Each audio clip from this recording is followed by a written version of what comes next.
Bir adamды сүй, уруш, ыйлат, жакшы көр, көңүлүнү калтыр. Бирок эч качан жарым жолдо таштап кетпе.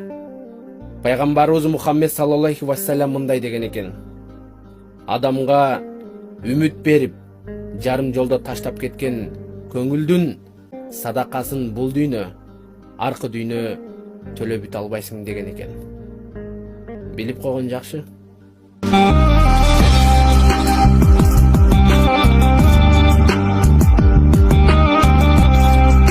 Bir adamды сүй, уруш, ыйлат, жакшы көр, көңүлүнү калтыр. Бирок эч качан жарым жолдо таштап кетпе. Пайгамбарыбыз Мухаммед саллаллаху вассалам мындай деген экен. Адамга үмүт берип, жарым жолдо таштап кеткен көңүлдүн садакасын бул дүйнө, аркы дүйнө төлөп бүтө албайсың деген экен. Билип койгон жакшы.